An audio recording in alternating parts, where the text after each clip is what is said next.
मां अॼु उन जॻह ते मौजूदु आहियां जेका शख़्सियत कंहिं तारीफ़ जी मोहताज न आहे।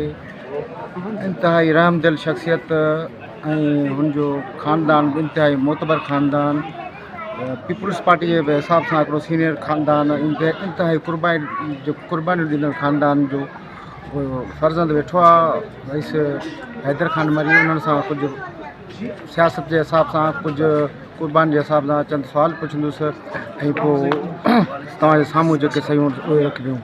त मां अॼु रईस गुल मोहम्मद शहीद मरी जी 8वीं वरसी जे मौक़े ते उनजो जेको फर्ज़ंद आहे रईस हैदर ख़ान मरी, उन खां कुझु पुछंदुसि त हू पंहिंजे वालिद जे बारे में कुझु ॿुधाए।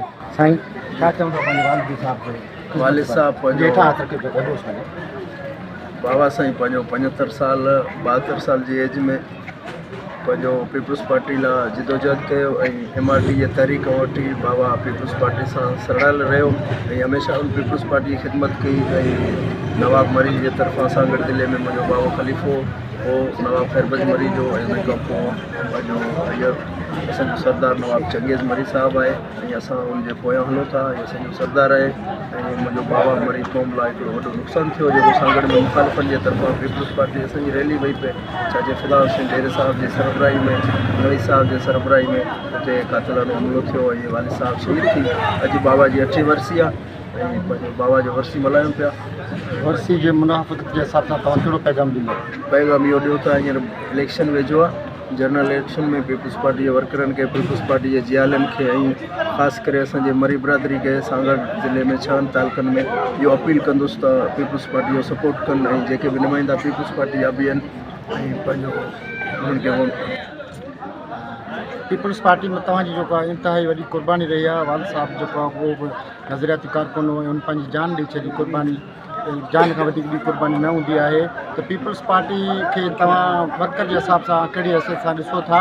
ऐं पीपल्स पार्टी में हींअर जेके ताज़ा बल्दिया जा इलेक्शन थिया त तव्हांजो छा किरदारु रहियो? असांजो इहो किरदारु रहियो बल्दियाती इलेक्शन में जेके बि नुमाइंदा हलिया असां उन्हनि सां गॾु हलिया आहियूं। तव्हांखे ख़बर हूंदो आहे त मां पाण ॾिठो हूंदो सोशल मीडिया जो दौरु आहे, जॾहिं बि इलेक्शन हूंदो आहे त असां नवी साहिब सां गॾु हूंदा आहियूं ऐं नवी साहिब शहीदनि जो पोइ लॻा छाजो फिदा हुसैन बि शहीद जो फ़र्ज़ आहे, ऐं बि शहीद जो फ़र्ज़ आहियां। पीपल्स पार्टी सां हमेशह गॾु रहिया आहियूं। तव्हांजो क़ुर्बान न हूंदे तव्हांखे को मौजूदा इलेक्शन हींअर अचण वारी शइ में या जेको बल्दिया जो गुज़रियो उन में तव्हांखे का शइ जी ऑफर थी? बल्दियाती इलेक्शन जेका गुज़री उन में मूं पंहिंजो डिस्ट्रिक्ट काउंसिल जी टिकट लाइ अप्लाई कयो, जेको उन्हनि न ॾिनो ऐं रीज़न ॿियो जो मां हिते न हुउसि ऐं पंहिंजो दुबई हुउसि।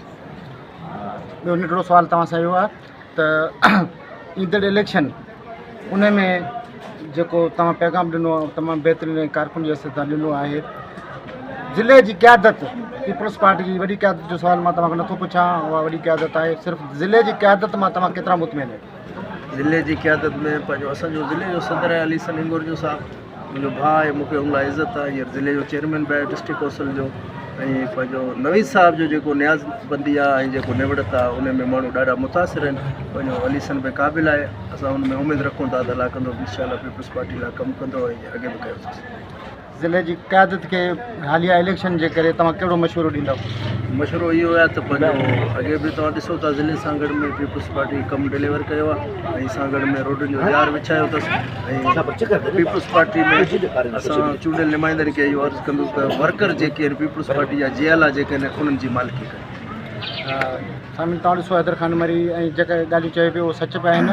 ऐं ज़िले जे हिसाब सां जेके पुराणा सीनियर कारकुन आहिनि उहे चवनि था त पार्टी में जेको आहे उहा अहमियत असांखे कोन्ह थी ॾिनी वञे, इन लाइ तव्हां अहिला क़यादत बिलावल साहिब खे कहिड़ो अर्ज़ु कंदव? बिलावल साहब के सोशल मीडिया के थ्रू यही रिक्वेस्ट है कि अपना सांगड़ ज़िला हो या ओवरऑल पूरे सिंध में, पूरे पाकिस्तान में नुमाइंदों को हिदायत किया जाए कि जो पीपल्स पार्टी के जैसे मैंने कुर्बानी दी है, मेरे वालिद साहब की शहादत है, तो उनका कदर किया जाए। और पीपल्स पार्टी के जो वर्कर हैं, पीपल्स पार्टी के जो जियाले हैं, जो इलेक्शन अभी आ रहा है अपना, उसमें बिलावल साहब से ये रिक्वेस्ट है कि अपना पीपल्स पार्टी के नुमाइंदों को उनको तायद करे कि जो वर्कर हैं, जो पीपल्स पार्टी के जियाले हैं, जिन्होंने हमेशा पीपल्स पार्टी के लिए कुर्बानी दी है, उनको हिदायत करे कि उनकी नज़रसानी करें और उन पे हाथ रखें। सामीन ही पंहिंजो हैदर ख़ान मरी पंहिंजा ख़्यालनि जो इज़हार कयो ऐं जेका ॻाल्हि चए पियो उहा 100% सही आहे। पंहिंजे कैमरामैन नरसिंह सां गॾु मिठू सिंधी मीडिया ज़ा न्यूज़।